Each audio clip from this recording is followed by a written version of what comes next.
Hi, everyone. I'm Ella. Very happy to be here and to meet with you virtually. For those of you who don't know me, I'm a professor for organization behavior at INSEAD, and I am going to talk about a topic that is very dear to my heart, about the intersection or research I conducted in the intersection between organization and learning and creativity and innovation.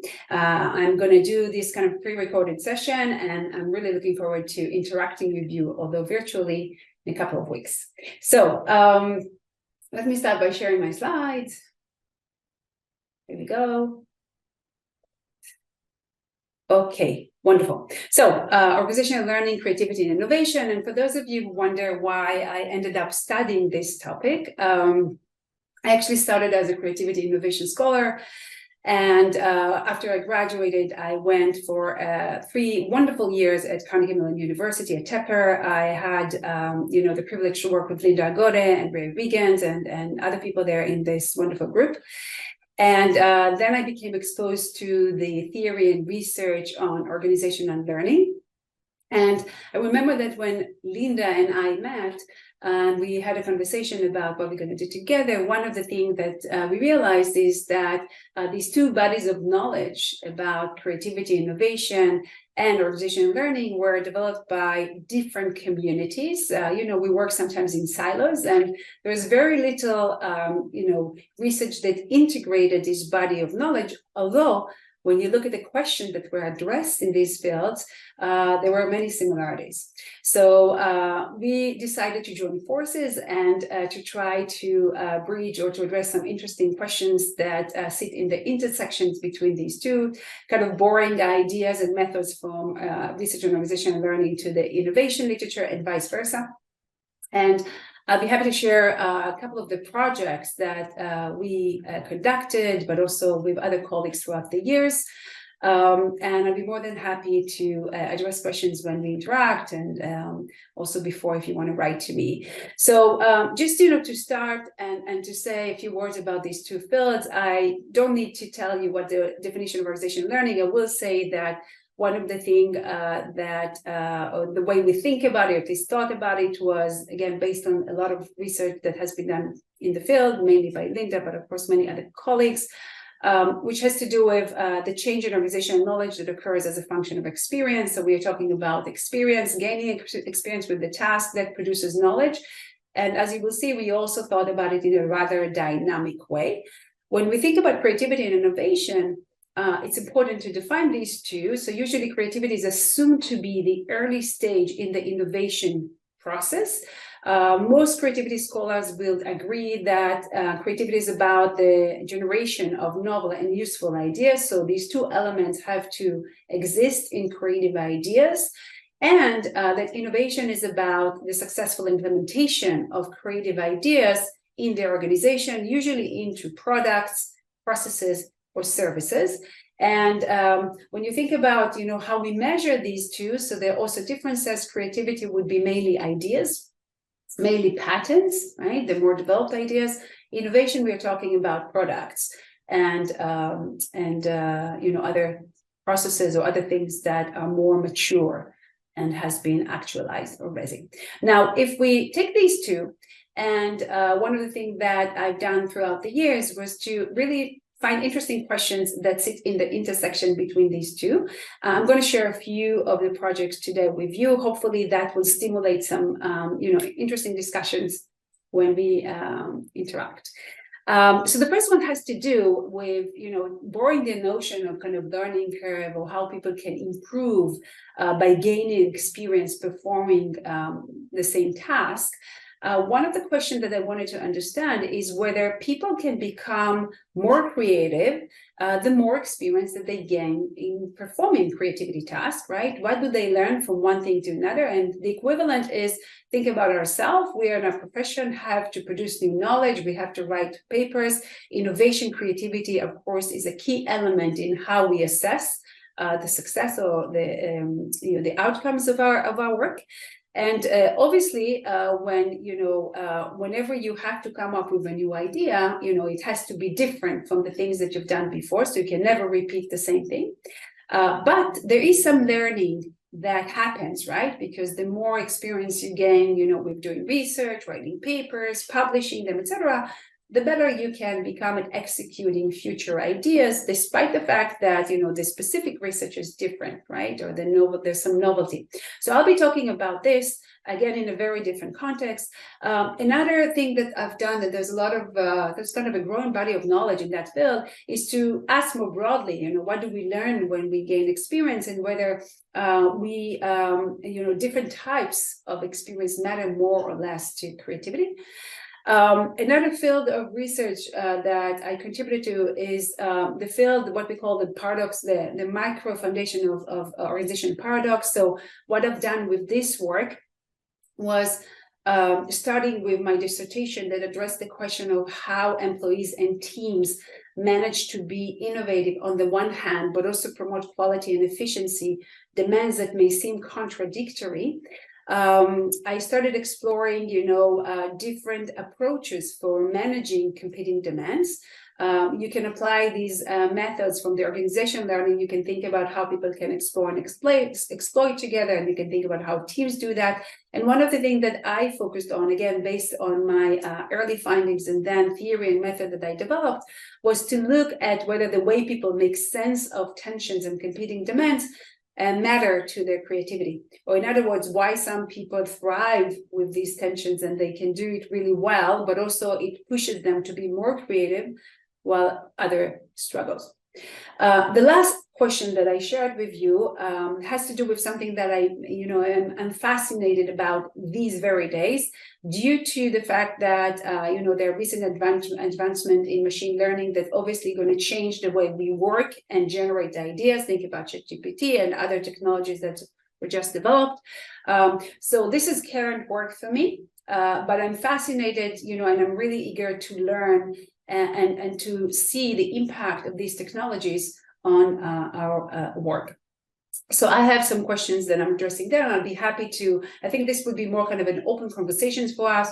I'm be happy to share the new things I'm working on currently, and also hear questions and learn about what you are working on if you're working in the same field. Okay. So diving in to the issue of learning, I want to start with two things, and you know what brought me to start thinking about learning and creativity. So on the left, you can see the paper that I shared with you. This is the paper that Linda and I wrote. And in this paper, we offered this general framework, really high-level framework for how organizations and their members learn. And the important thing we want to highlight in the model is that learning is a dynamic process, right? We perform tasks, we gain experience. This enables us to produce knowledge. The knowledge, you know, can be transferred outside, but it can also impact feedback back and kind of impact the way the members perform their task. If you think about the team, for example, so the more experience we gain together with the task and with other members, the more we learn who is good at what. We develop transactional memory systems, and that impact the way we allocate our task.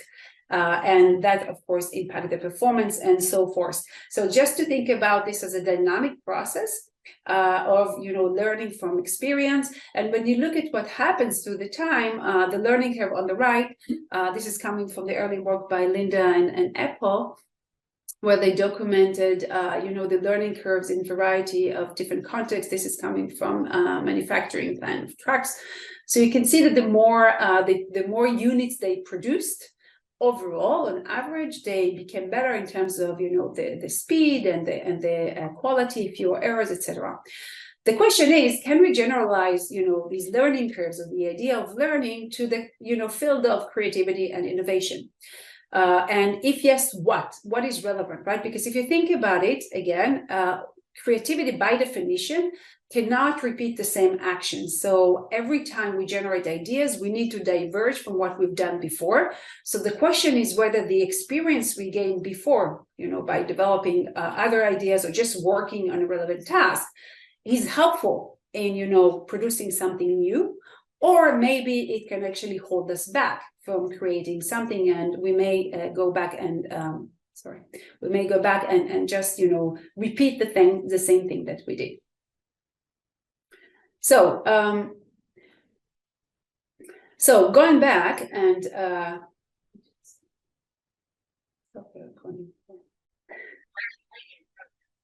okay, so if you look at the literature that examine the effect of prior experience, what happens when we gain experience with a particular task or domain, working with others on creativity, you can see kind of rather mixed predictions or effects. On the positive side, we see that we need to gain some knowledge in this particular domain. We need some expertise in order to produce novel ideas, simply because we first need to know what has been done before and what are gaps or some important questions that we can innovate in. So this is important, and this has been highlighted by Teresa Amabile in her the componential model of creativity.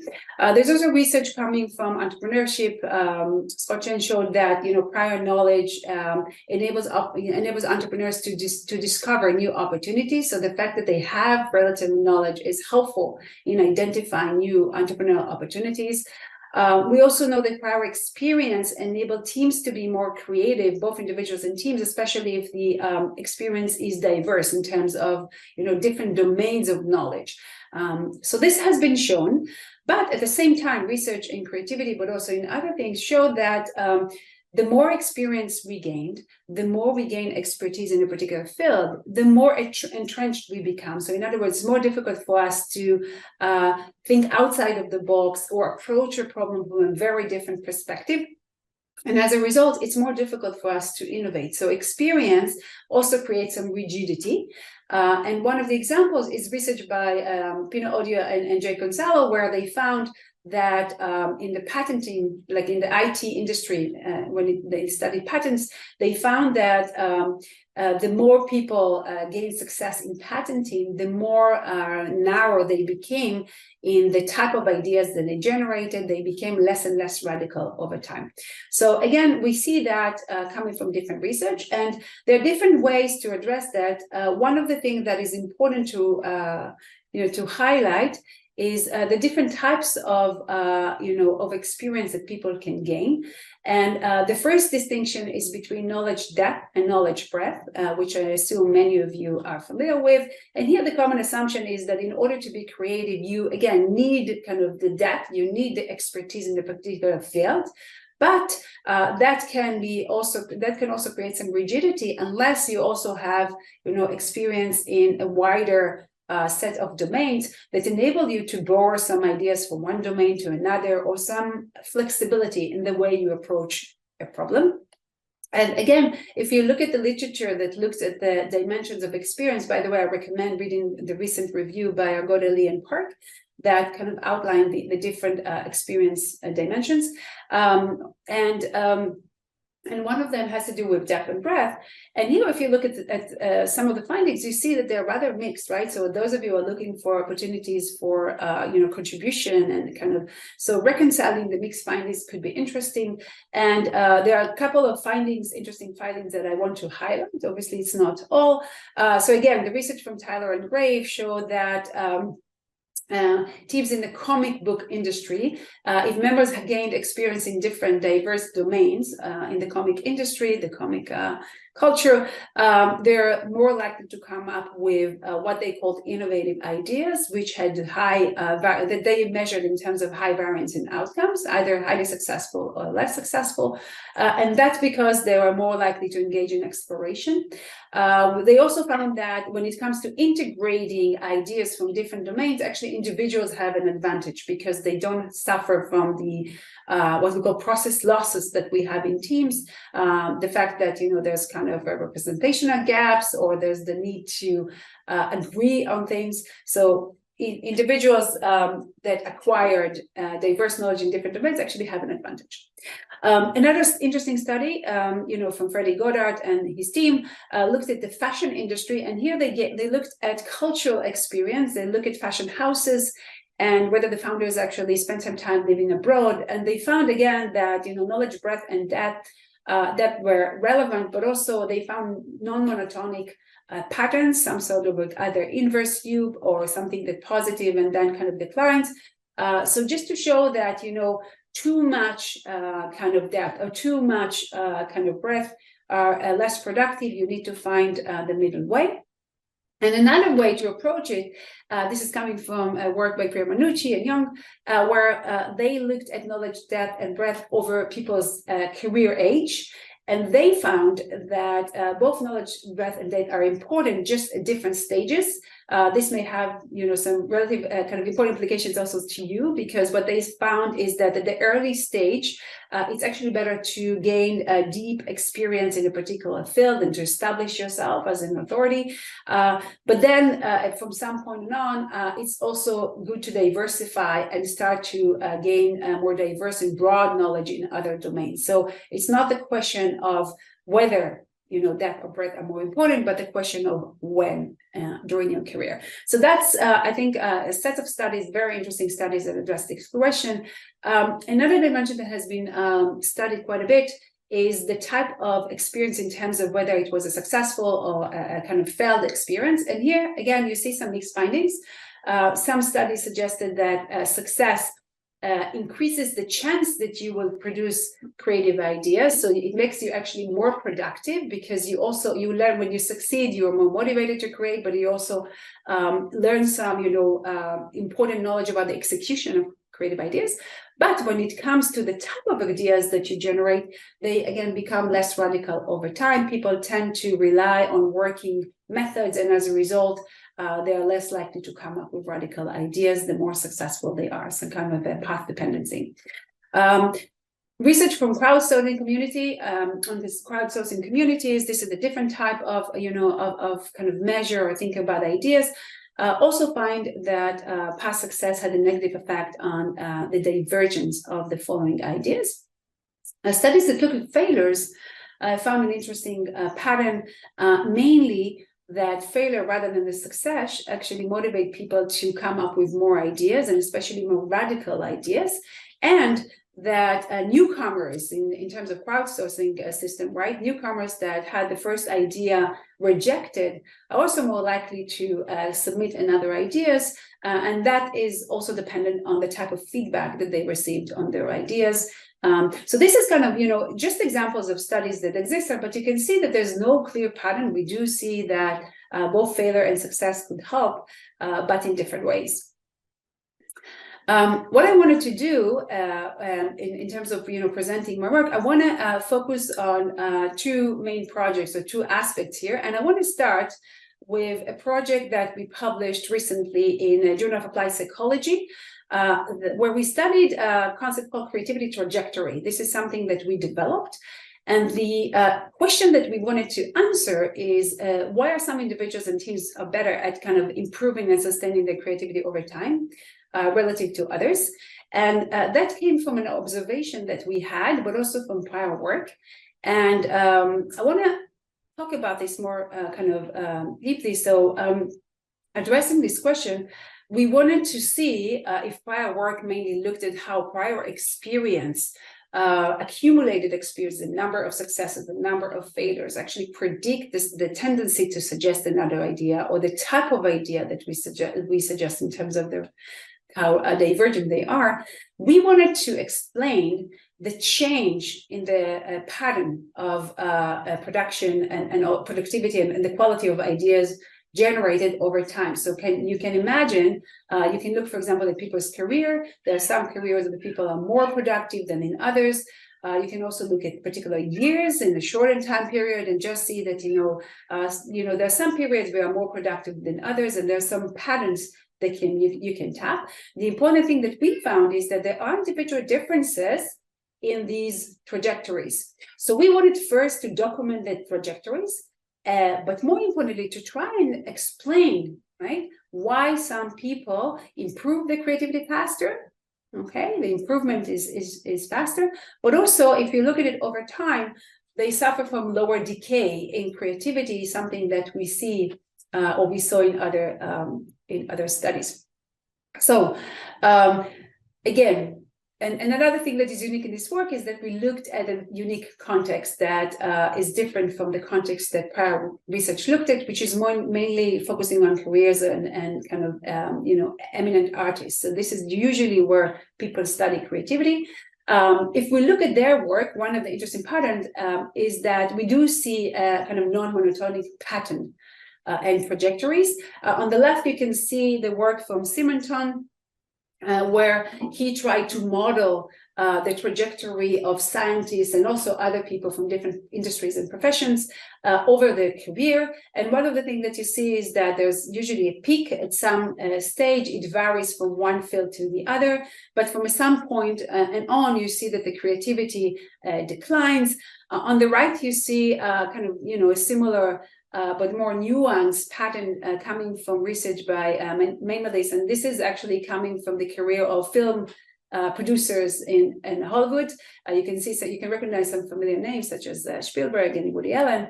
And one of the things you can see is that they have different, different peaks at different stages. Some of them, experience peak at their early career, others more mid-career. Some of them are able to sustain their creativity over time. Some of them, they experience early peak, but then they decline. So these studies were they basically tried to kind of demonstrate and document these differences. There was less about trying to explain why some patterns or why these individual differences happen. This was part of what we wanted to do. And in order to do that, we build on the achievement motivation literature. There's a lot of research on, the achievement, what we call achievement goals, learning performance orientations or goal orientations that explain individual and also team differences in the ability to generate creative ideas. We again build on this body of knowledge, but we wanted to explain the change in that trajectory, which is different.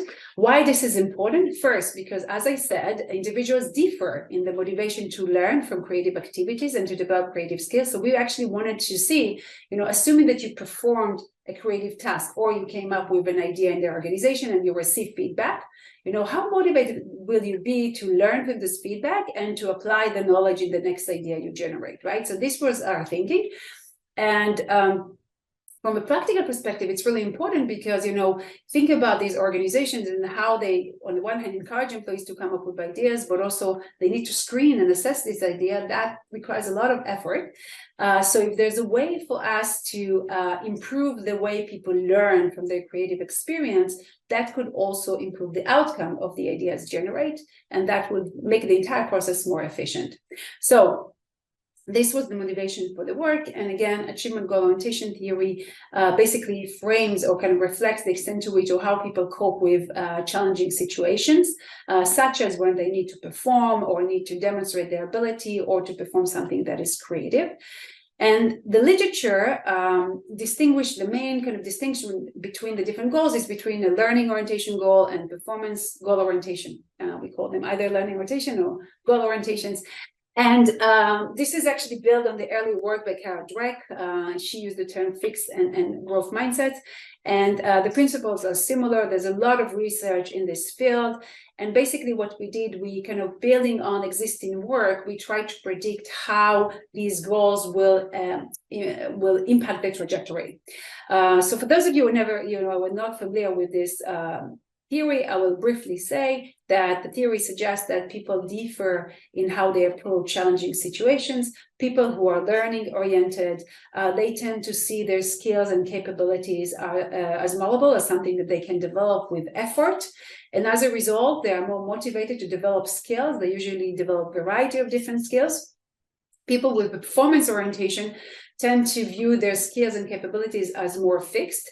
And as a result, when they are in a performance situation, they tend to demonstrate they're motivated to demonstrate their competence, and they do that relative to others.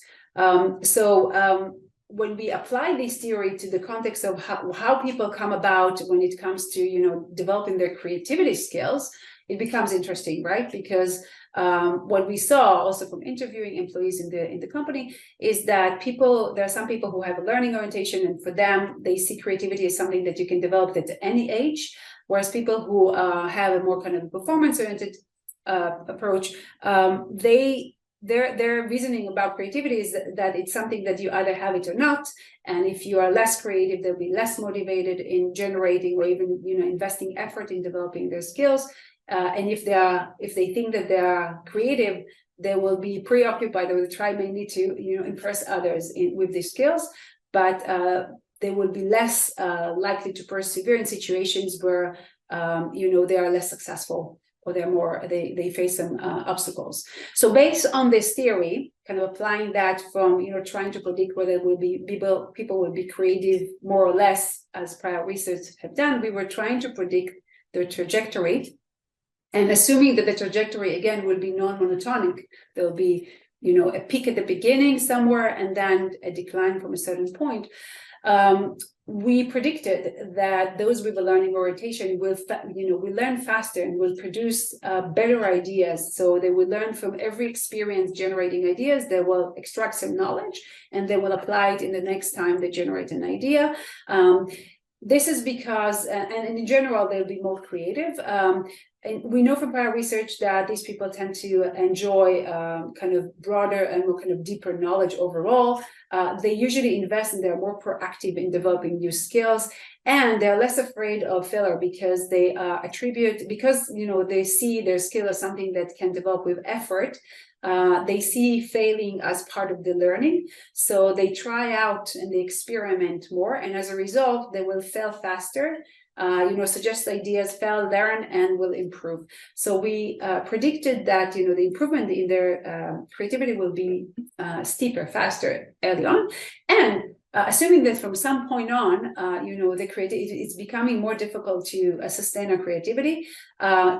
Either because they gain experience, right, and they become more fixated, or because they ran out of ideas. Let's say in the organizational context, initially when you're encouraged to come up with ideas, you have problems, you have kind of backlog of ideas that you thought about for many years. So you suggest them, and at some point, there are a few ideas that there was fewer problems that you need to solve.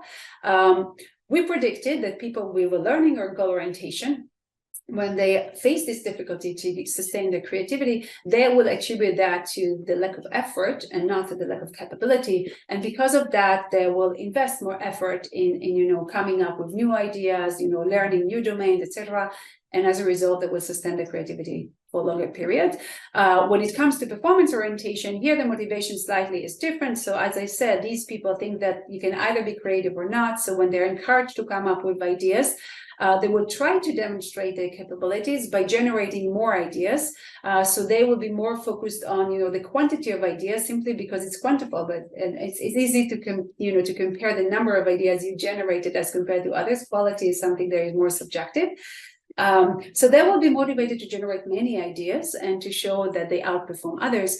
But when they reach a stage where they ran out of ideas, or just it becoming more difficult because they attribute their performance to lack of ability, they will be less motivated to invest the effort needed to overcome this barrier. And as a result, we see a steeper decline in their creativity in the long term. Okay, so we had a fantastic opportunity to test these ideas and prediction.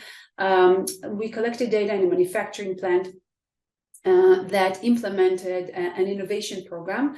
We collected data for in a period of 7 years, and from the very beginning of the implementation of the program, which really created a unique opportunity because we could see how the program impacted the trajectory of the employees.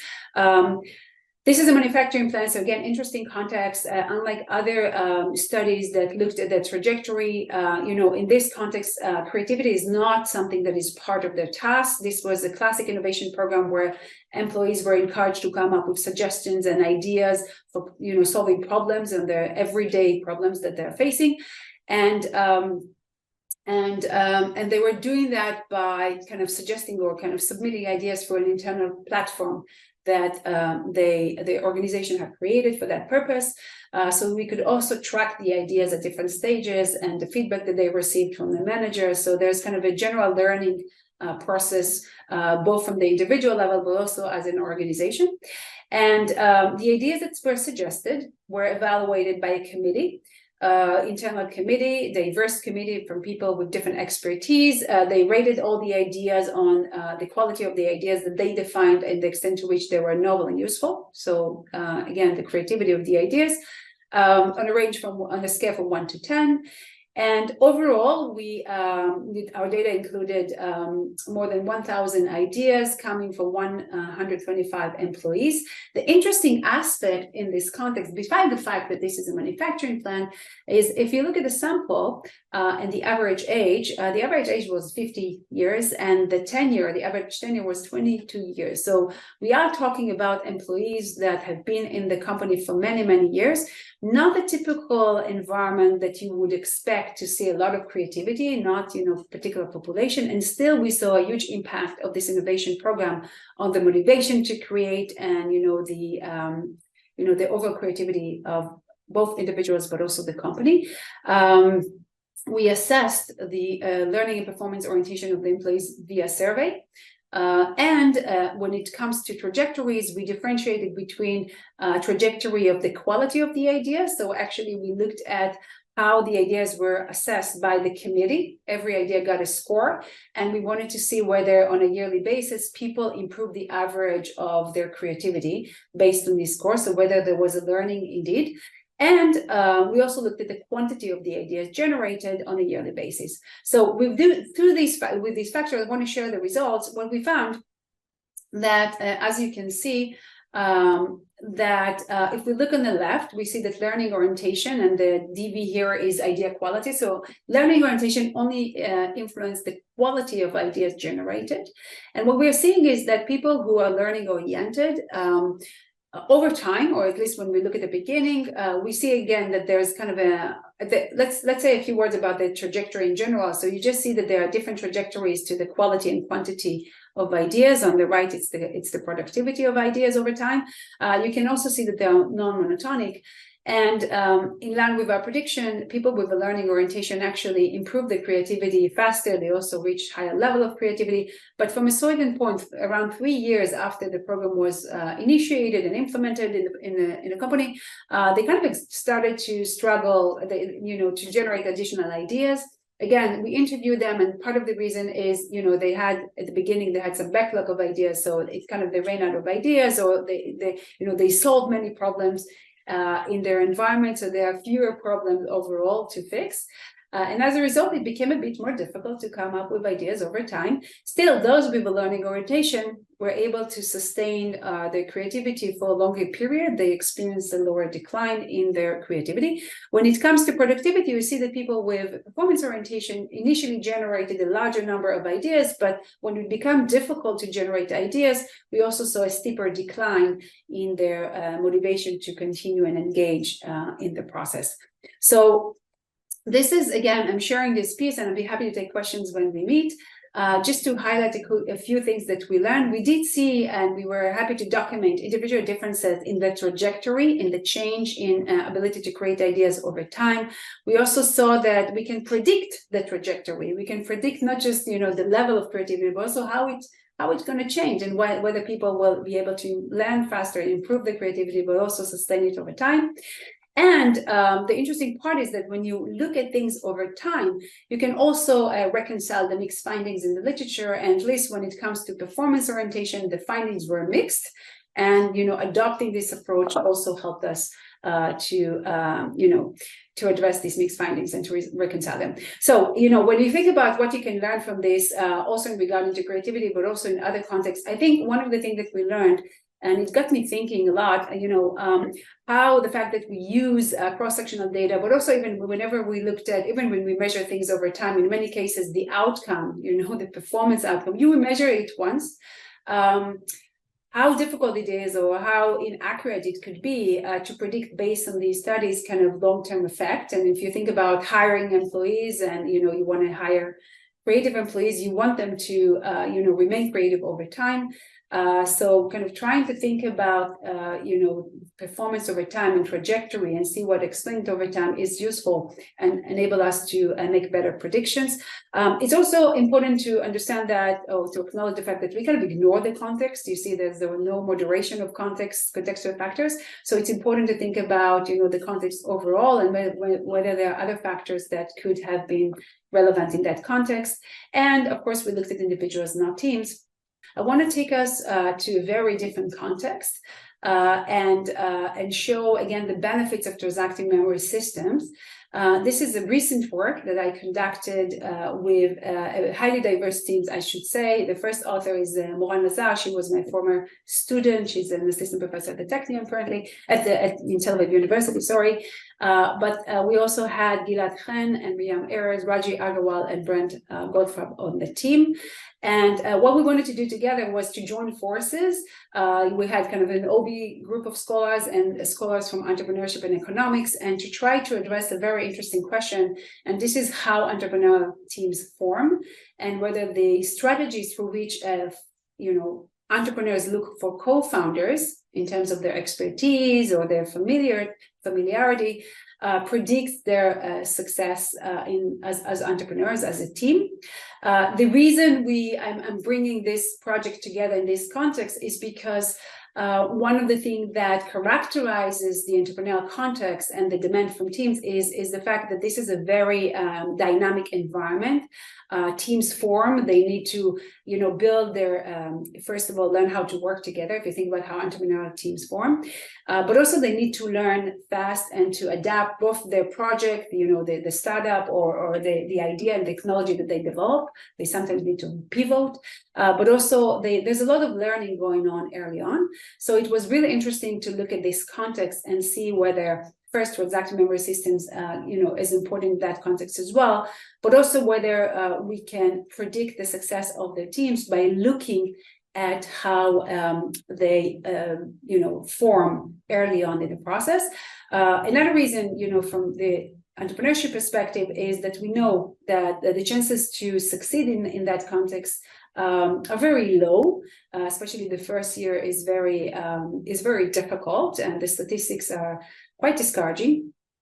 But and this is one thing, and that what's unique about this context is that these are what we call self-select or self-formed teams, because entrepreneurs are the one that usually seek out or kind of team with other members, whereas in organizations usually we study established teams, or the teams are formed by managers.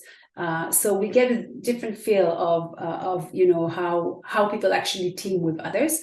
To kind of look at it from a slightly different perspective, there's a lot of research in OB, but also in entrepreneurship that looked at how the composition of the team impacts the processes and the team performance. There was very little information about the team formation strategy, how these teams come about to begin with.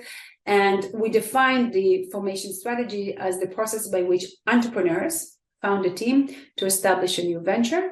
Again, what we did at the beginning was to review the literature. And in fact, we published in 2020, we published an analysis piece that maps and reviews the literature about how teams form in the context of entrepreneurs. What I'm presenting now is a paper that was published last year in Academy Management Journal. And this is where we tested theory, and we also kind of pushed or kind of integrated the org learning literature more effectively in the model. Okay, so in brief, I'll say that when we reviewed the literature, one of the things that we found was that the kind of two main strategies that emerge from the different studies. One of them suggests that when entrepreneurs seek for co-founders, so let's say I want to found a startup and I have a good idea, who are the people that I'm going to search, or where I'm going to find my team members. And many of the entrepreneurs, what they do, they search in their close relationship, small network, and they use people that they know well, people that they like, that they, maybe in many cases they had some prior experience working together, or they knew each other from, from school or from other contexts. And that immediately creates this sense of kind of mutual understanding and trust. But in many cases, because they share the same background, there's some redundant information, and sometimes it's more difficult for them to define distinct roles early on, right? Another strategy, this is kind of the opposite, is based on increasing our resources. So if you think about if I'm an entrepreneur, and let's say I'm an expert in technology, but I don't really know much about the business, I will look for someone with complementary skills, and I will bring this person to the company. So here, people actually, they look at broader networks, and they mainly look for people with, functional diversity, people who have complementary skills different from them. They may team with people that they know less, so they are fewer, less similar to them. And as a result, on the one hand, it creates kind of diverse and complementary skills. So it's easier for them to say, who is good at what, and to assign their roles, build their roles accordingly. But because they lack the shared background, the shared understanding, it's more difficult for them to coordinate, and they may experience disagreement, conflicts, and lack of trust. There is a third version, or third strategy, and this is what we call the hybrid or the combined strategy. In fact, some of the teams were formed based on this strategy, which means that they looked for people that they know in their network, but people who can complement them in terms of skills. So this was the combined strategy. And if you think about this, the prediction was that, these teams will outperform the others, because from the very early on, they both share the shared understanding and language and trust, but they also bring different expertise and different and complementary expertise. So as a result, it'd be easier for them to, to establish different roles in the team and to work together. And of course, to learn. So they kind of increase the observative capacity of the team as a whole. So this was our prediction. Usually when I ask people at this stage, and you can think yourself, what would be the prediction? Most of the people actually bet on, the combined strategy. And this was pretty much what we found, but we also found that they are quite scarce. And this is interesting. The first context, or the first place we looked at it, was in Kickstarter. You're probably familiar with this crowdfunding source where, teams, individuals and teams can come, share their ideas, and try to raise money for the projects.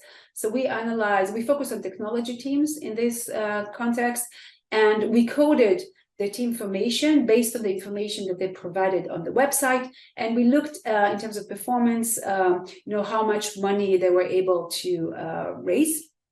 We controlled for a bunch of relevant variables, including, how long was the campaign, the geographic location, and other factors. What you can see is in terms of coding. So how did we code? These are just examples. So this is a team, for example, that we coded as a resource-seeking teams, and you can see that in the description of the team, they basically share the story, the narrative of how they came about, how they were formed together. And this team, for example, says our team came together organically thanks to our complementary skills and converging vision to solve a problem. And then they talk about how much they are again, a lot of experience in different fields, etc. So clearly complementary skills. The other example is the combined strategy. So this is a team where they basically tells, we asked an electrical engineer friend to partner with us and design the hardware. And then we asked a sales friend to partner with us. So you can see that they team with friends, but with complementary skills. Overall, in terms of the proportion of teams in the sample, we found that the majority were formed based on the resource-seeking strategy. The combined, you can see it's the lowest. But the striking finding was that when we looked at how well they did in terms of fundraising, we found that those in the hybrid or combined approach, this is it, actually did much better than the other groups in terms of how much they raised.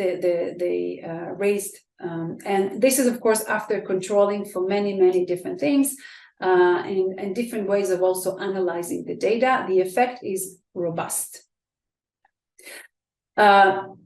moving forward, we wanted to see whether the findings also apply to other contexts, and we also wanted to look at, the performance over time.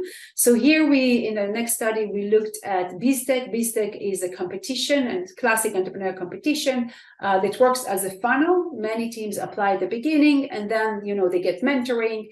They have some milestones where they have to present their ideas to experts, to VCs. They get feedback. Some of them kind of leave the competition, and others continue. So we looked at, kind of their survival throughout the process, and also the extent to which they entered the competition, and other factors as well. And again, if we look at the proportion of teams with the different strategies, you see that only 10% had the combined approach, although this makes a lot of sense. It's just more difficult and challenging to find those members in their inner network.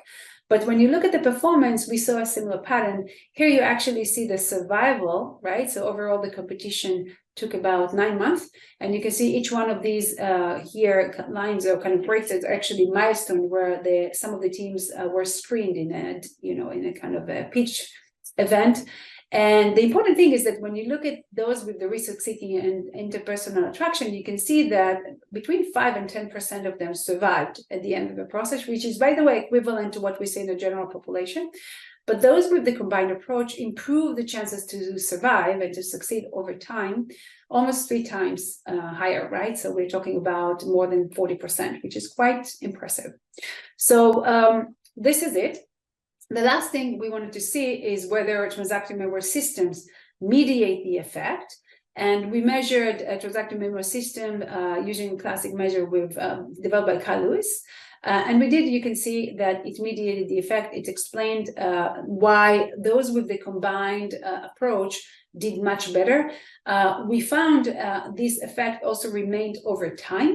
And again, it could be, I think what we're thinking that happened was that, when teams from the very early on think about, finding the right people, but also think about their complementary skills, it's easier for them to assign role early on. And the fact that there's also mutual attraction and similarity enables them to build the trust and coordination. So again, if we think about how teams form, that could also, or how we build teams early on, that could also be an important antecedent or something that can facilitate the emergence of transacting memory systems. The last thing we did in that study, we conducted a field experiment where we created the teams ourselves. This was done in the University of Maryland as part of the 2 entrepreneurship courses, where the teams are formed as part of the course, and then they have to come up with an idea and develop a business model, etc., and try to raise money. And in this case, we created the teams ourselves, and we created a 2x2 design. We first mapped their expertise, and we either created teams with diverse expertise in terms of professional background, or teams with similar expertise. And we also looked using social networking, in that network analysis. We either teamed them with people they knew and they're familiar with and liked, or teamed people that they didn't really know as well. And what you can see is that, again, the teams that performed the best were the teams that included members with complementary skills, but also teams with members that actually had some similarity and familiarity early on. Transacting memory systems, again, moderated the interaction between interpersonal attraction and research-seeking strategies. Again, we replicated this effect and showed it in that context as well. So just to conclude, if I need to summarize, what these projects allow us to do, the 3 projects that I presented today, is, again, to try to predict individual and team creativity and entrepreneurial success over time. The first study dealt with creativity trajectory, and we showed that, by thinking or by measuring people's goal orientations, we can actually predict the pattern of the change, the trajectory of the creativity over a period of 7 years. In the other 2 studies, we used either a controlled laboratory study or entrepreneurial context with data coming from different sources, including a field experiment. And in both cases, we found that teams that establish transactive memory systems are more creative and they succeed in the entrepreneurial context for, they are more successful in that context. And we also found that these enable them to sustain their creativity over time. So the effect that we found remained over time. Another aspect of that, there's not a lot of work on the antecedents of transactional memory systems. So in these two projects, we identified, different antecedents, either direct experience relative to indirect and no experience. So apparently gaining direct experience with the task is important. And also thinking about how you build the team and, what is the strategy for searching for people with whom you want to work with is also important. Think about complementary skills, so kind of diversity in terms of what people know, different domains, but also interpersonal attraction, similarity and something that enable them to build mutual understanding and liking from the onset. So with that note, I'm going to finish, and I want to thank you. And I will say that when we meet in a couple of weeks, I will, of course, address questions, and I will kind of, regarding these studies. If you have had it, you are more than welcome to send me an email before, or we can just open it for a conversation when we meet. And I'm also hoping, if the time allows, to tell you more about the other two questions and topics that I studied. And I'm really looking forward to meeting you and to having interesting discussions.